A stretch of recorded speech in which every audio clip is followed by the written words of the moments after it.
అమూల్యమైన వస్తువు.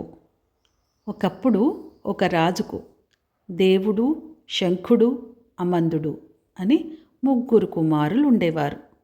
ఆ రాజ్యంలోని సేనానాయకుడు సైనికులకు లంచాలు పెట్టి వారిని తన పక్షం చేసుకొని రాజును చంపి రాజకుమారులను దేశభ్రష్టులను చేసి తానే రాజు అయ్యాడు. అలా రాజ్యం వదిలిపెట్టిన ముగ్గురు రాజకుమారులు పగలల్లా ప్రయాణం చేసి రాత్రివేళ అయ్యేసరికి ఒక పేదరాశి పెద్దమ్మ ఇంటికి వెళ్ళి అక్కడ విశ్రాంతి తీసుకున్నారు. ఇంతలో దేవుడు, ప్రపంచంలోకెల్లా విలువైనది సంపద, అది ఉంటే ఇక దేన్నైనా సాధించవచ్చు అన్నాడు. కాదు, సైనిక బలం, అది ఉండబట్టే మన సేనాని మనని దేశభ్రష్టులను చేశాడు అన్నాడు శంఖుడు. కానే కాదు, వాడు సైనికులను డబ్బుతో కొన్నాడు, అందుచేత డబ్బే ప్రధానం అన్నాడు దేవుడు.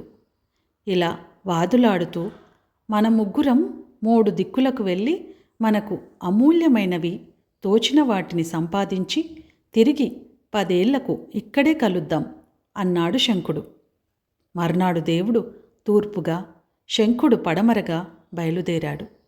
ఉత్తరంగా బయలుదేరిన అమందుడు కొద్దిసేపటికి వెనక్కి తిరిగి వచ్చి పెదరాశి పెద్దమ్మ కూతుర్ని పెళ్లాడి అక్కడే సుఖ సంతోషాలతో ఉండిపోయాడు. 10 ఏళ్ళు గడిచాయి. దేవుడు తూర్పు నుండి అంతులేని బంగారం తీసుకొని ఒక పెద్ద బిడారుతో వచ్చాడు. పడమటి నుండి శంఖుడు పెద్ద సైన్యంతో వచ్చాడు. చూశావా, నా బంగారంతో నీ సేననంతా కొనగలను అన్నాడు దేవుడు.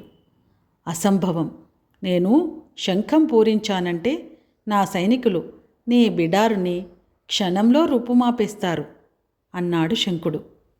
ఇంతలో ఇంట్లో నుంచి అమందుడు బయటికి వచ్చాడు.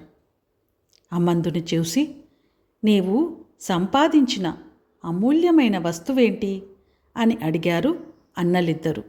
సంతృప్తి అని చిరునవ్వుతో సమాధానమిచ్చాడు అమందుడు. అమూల్యమైన వస్తువంటే కేవలం భౌతికమైనదే కాదు, నిజాయితీగా సంపాదించిన బతుకు, అంకిత భావంతో చేసే సేవ అని కూడా ఈ కథ మనకు తెలుపుతుంది.